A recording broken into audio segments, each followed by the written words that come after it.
Morning children, let us discuss the chemical reactions of carboxylic acids.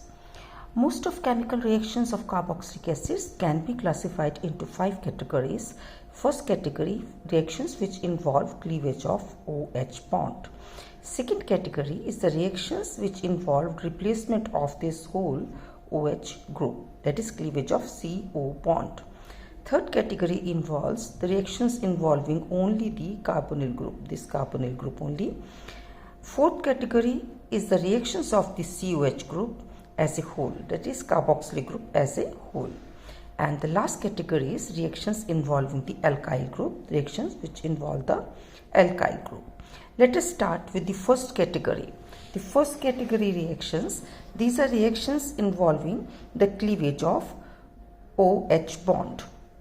Basically, this involves the reactions which show the acidity or the acidic character of carboxylic acids.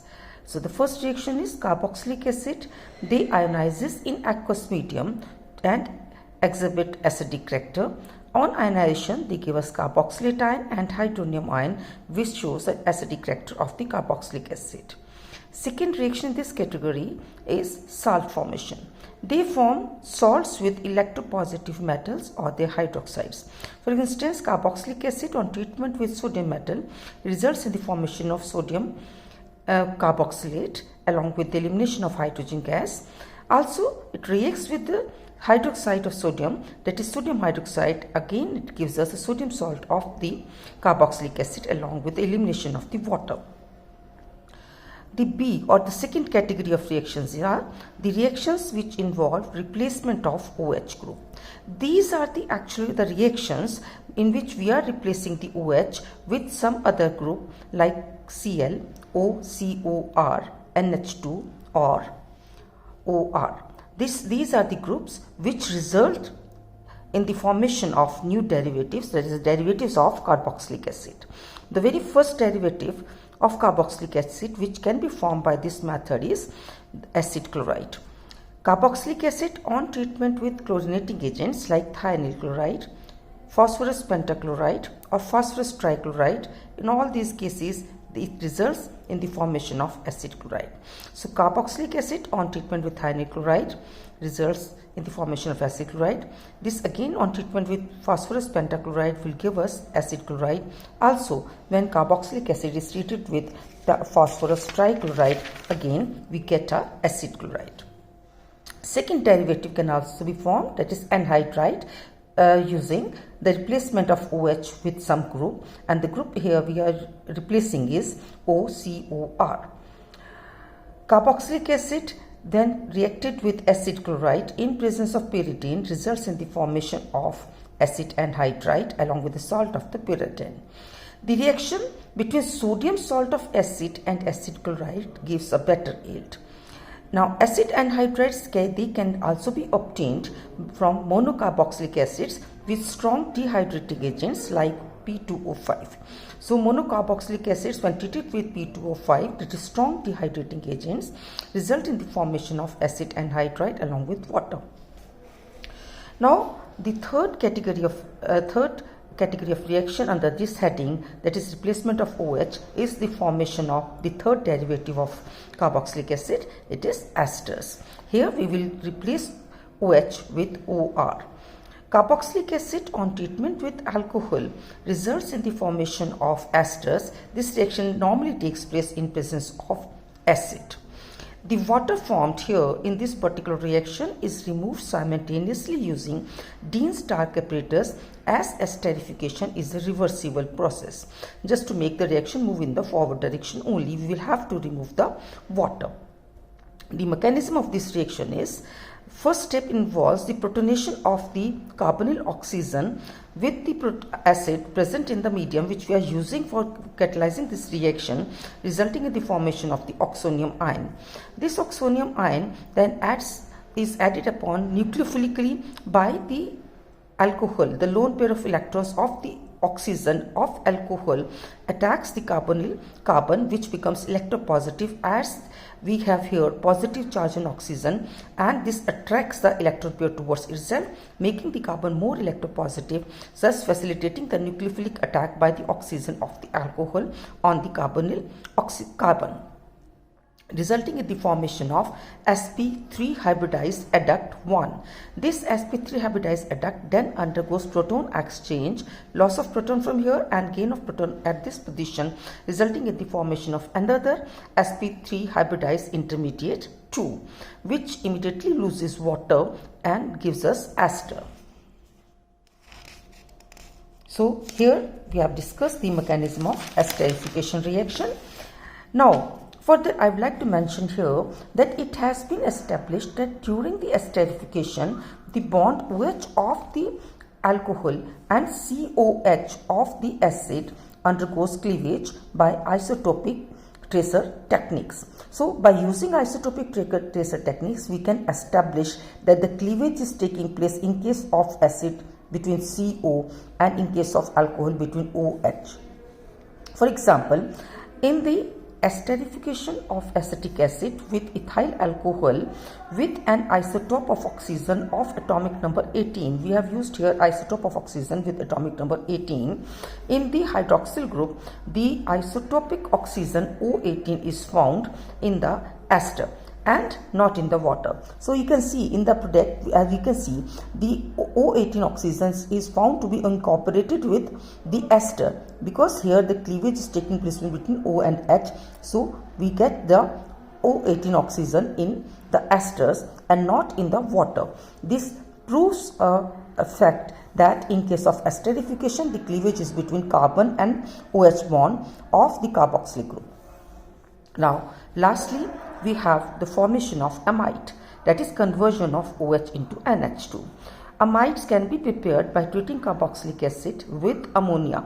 Ammonia again here attacks nucleophilically, as we have shown in the case of the carbonyl compounds. Same is the mechanism here, and it results in the formation of ammonium salt, which on heating gives away water along with the formation of acid amides as the major product. Now, let us take up the C category of reactions. These are the reactions which involve carbonyl group. Basically, we are talking here about the reduction reactions. The reduction of carboxylic acid can be carried out using lithium aluminium hydride or sodium borohydride, and the product in this case which we get is alcohol. So carboxylic acid on reduction with either lithium aluminium hydride or sodium borohydride results in the formation of alcohol. Mechanism we have already discussed in detail in the chapter of alcohols. The reduction of acids can also be brought by first converting the acid into ester, which is then reduced to alcohol by Bouvard-Bain reaction. Again, we have discussed this reaction in detail in the first chapter, that is the chapter of alcohols. Now, the next category of reaction is reactions of COOH group as a whole. That is, the carboxyl group can undergo decarboxylation under different conditions. They can undergo chemical decarboxylation. The sodium salts of carboxylic acids, when distilled with soda lime, undergoes decarboxylation to yield alkanes. So, sodium salt of carboxylic acid reacting with soda lime. Soda lime is mixture of sodium hydroxide and calcium oxide. This reaction takes place at a high temperature of 630 Kelvin, and we get here alkane along with sodium carbonate. I have briefly discussed the mechanism of this reaction, which has been outlined over here, as you can see. In this case, the first step is the loss of the carbon dioxide with the formation of sodium salt of the alkane. The sodium salt of alkane then take up proton from hydronium ion in the medium and results in the formation of the hydrocarbon. The next type of decarboxylation is Kolbe's electrolytic reaction or electrolytic decarboxylation. Alkali salts of carboxylic acids on electrolysis gets decarboxylated to form hydrocarbons. As you can see here, the reactions taking place here are the dissociation of the sodium salt of the carboxylic acid. At anode we get carboxylator and at cathode we get sodium ion. Simultaneously there is ionization of water resulting in the formation of hydroxide ions at anode and hydrogen ion at cathode. Now further reaction which is taking place at cathode is that there is loss of 2 electrons from the carboxylate ion resulting in the formation of an unstable intermediate which immediately cleaves to give us alkane and carbon dioxide. At cathode, the hydrogen ions pick up the 2 protons and gives away hydrogen gas. So overall reaction can be considered as the reaction with the sodium salt of carboxylic acid with water. On electrolysis we are getting here alkane, carbon dioxide, hydrogen gas and sodium hydroxide. Another third category of decarboxylation is dry distillation of calcium salts. This can again take place in 3 ways. Dry distillation of calcium formate. This yields formaldehyde as a single product. So we get dry distillation of calcium formate which gives us only formaldehyde. If we carry out dry distillation of calcium salt of acids other than formic acid, we always end up with the formation of a ketone.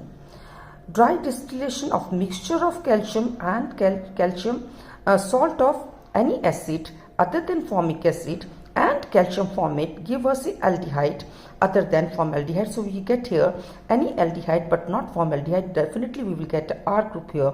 It means any aldehyde. If it is H only, then we can have a formaldehyde, but in this case we get any other aldehyde but not the formaldehyde.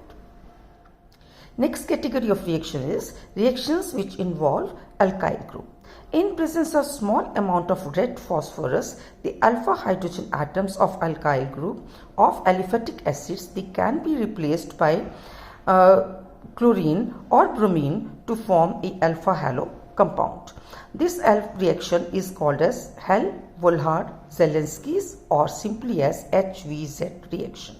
So here I have shown the reaction of bromination in presence of red phosphorus giving us firstly alpha bromo, then alpha dibromo acid. I would like to mention here that bromination occurs exclusively at alpha position and the reaction stops after all the alpha hydrogens have been replaced by bromine. However, in this contrast to this reaction, chlorination firstly occurs at the alpha position, and when all the alpha hydrogens have been displaced, it will occur further along the chain. Chlorination will take place at beta position and then at gamma position and so on and so forth. The mechanism of this reaction is the phosphorus in the first step reacts with the halogen resulting in the formation of phosphorus trihalide. It is phosphorus trihalide then reacts with the carboxylic acid resulting in the formation of the derivative of the carboxylic acid, acid chloride. Because as the reactivity of acid chloride is much more than the reactivity of the carboxylic acid. The enolic form of this acid chloride then reacts with the halogen resulting in the formation of a alpha halo acid chloride. This alpha halo acid chloride then reacts with more of the acid resulting in the formation of alpha halo acid and acid chloride. The acid chloride thus formed will again react with the halogen and the reaction will go on in the forward direction. Now as far as the in case of aromatic acids, the reactions involving aryl group. Aromatic carboxylic acids undergo usual electrophilic substitution reactions of benzene ring. Carboxyl group is a meta-directing and deactivating group. Because it is deactivating, the halogenation, the nitration and the sulfonation occurs only under vigorous condition. Lastly, I would like to discuss the reaction of especially the formic acid. Formic acid is a unique acid as it contains a hydrogen atom instead of an alkyl group. Thus, it may be regarded as both a aldehyde, as you can see here, or as a acid, as you can see here. So, it undergoes certain reactions which are not given by other acids. For example, oxidation. Formic acid undergoes oxidation and results in the formation of unstable carbonic acid, which immediately cleaves to gives carbon dioxide and water. Further, Formic acid reacts with sulfuric acid, giving us carbon monoxide and water. Formic acid, on heating with sodium formate, we get here sodium salt of oxalic acid. So the action of heat on the sodium formate results in the dimerization of the sodium formate, resulting in the formation of sodium salt of oxalic acid, and hydrogen is liberated. Like aldehydes, it acts as reducing agent. Formic acid is acting as a reducing agent just like aldehydes, and it reduces Fehling solution, Tollens reagent, and decolorizes acidified KMnO4 and potassium dichromate solution. But like aldehydes, formic acid does not form an oxime, a phenylhydrazone, or semicarbazone. So this is all about the chemical reactions of carboxylic acids.